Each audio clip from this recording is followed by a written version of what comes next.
আজকে আমি অনেক সাজগোজ করেছি কারণ মনে মনে অথবা ভার্চুয়ালি যাচ্ছি আমি আজকে মানিক মিয়া অ্যাভিনিউতে আপনাদের সবার সাথে মৈত্রী যাত্রায়।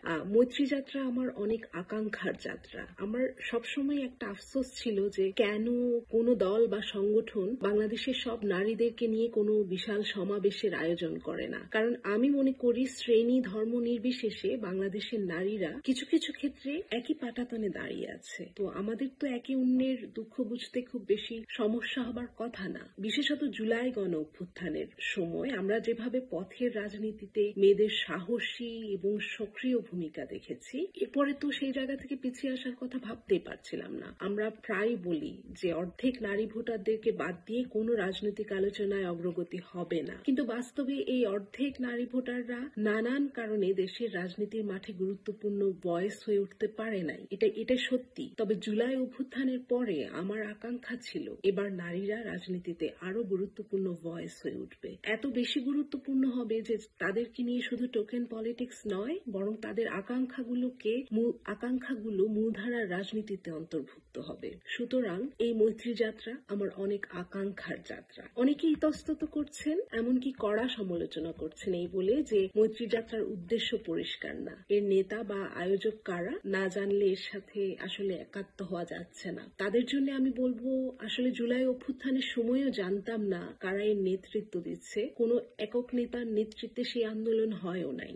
সবাই যার যার উদ্যোগে যার যার জায়গা থেকে সংহতি জানিয়েছে, সক্রিয় ভূমিকা পালন করেছে এবং এখনো সেই সিদ্ধান্ত নিয়ে রিগ্রেট করি না। তেমনি মৈত্রী যাত্রার সংহতি জানাচ্ছি, কারণ এখন পর্যন্ত তাদের সাথে একমত না হবার তেমন কোনো কারণ দেখতে পাই নাই। সবচাইতে ইন্টারেস্টিং হলো মৈত্রী যাত্রার সংবাদ প্রচারের পর থেকে সবচাইতে বেশি কঠোর বিরোধিতা করছে ফার রাইট ইসলামপন্থীরা এবং আওয়ামী পন্থীরা। কেন? কারণ তাদের দীর্ঘদিনের ওয়ার অন টেরর টেমপ্লেট এখন হুমকির মুখে। এতদিন ধরে বাংলাদেশের একটা সবার মধ্যে প্রচলিত একটা ধারণা ছিল যে আওয়ামী লীগের নেতৃত্বেই নারীরা নিরাপদ বোধ করে, অথবা একমাত্র এই দলটিতেই নারীদের স্ট্রং ভয়েস আছে, পুরোপুরি একটা ধারণা। কিন্তু এইবার অভ্যুত্থান পরবর্তী সময়ে আওয়ামী লীগের ছায়ার বাইরে এসে একটা বিশাল সংখ্যক নারী একত্র হচ্ছে। এটা আওয়ামী লীগের তো ভালো লাগছেই না, আরো ভালো লাগছে না ফার রাইট ইসলামিস্টদের, যারা নারীদের যে কোনো দাবি দাওয়া আকাঙ্ক্ষাকে ডিনাই করার জন্য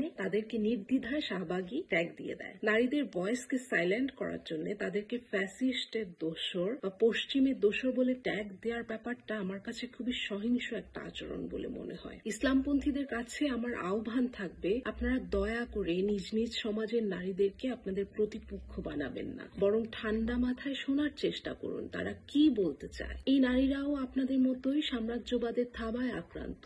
আমি চাই মৈত্রী যাত্রা থেকে বিশ্বের নিপীড়িত সকল মুসলিম নারীর ন্যায় ও ইনসাফের লড়াইয়ের সাথে সংহতি জানানো হোক। হ্যাঁ, আলাদা করে মুসলিম নারীদের নাম নিতে হচ্ছে, কারণ সারা বিশ্বে এই মুহূর্তে মুসলিম নারীরা অন্যতম ভালনারেবল একটি জনগোষ্ঠী হয়ে পড়েছে। তাদেরকে সবাই রক্ষা করতে চায়, অথচ তাদেরকে রুটি আর কাজের দাবিতে রাস্তায় নামতে হয়। পিতৃতন্ত্র আর সাম্রাজ্যবাদের যুদ্ধে তারা পড়ে রয় সীমান্তে অরক্ষিত, ওইদিকে তাদের রক্ষার নাম করে যুদ্ধ চলে। তাই আমি মৈত্রী যাত্রায় থাকবো, কারণ অস্তিত্বের প্রশ্নে, জীবিকার প্রশ্নে, আদিবাসীদের অধিকারের প্রশ্নে, আত্মপরিচয়ের প্রশ্নে, জবানের প্রশ্নে, ঘরে ফেরার অধিকারের প্রশ্নে, আধ্যাত্মিকতার অধিকারের প্রশ্নে, ধর্ম পালনের এবং না পালনের স্বাধীনতার প্রশ্নে, সাম্রাজ্যহীন, ঘরহীন, দেশহীন মানুষদের মধ্যে সংযোগ স্থাপন করতে হবে। আমরা একা নই, আমরা অনেক। আমরা সবাই ভাত, কাজ, জীবন আর জবানের স্বাধীনতা চাই।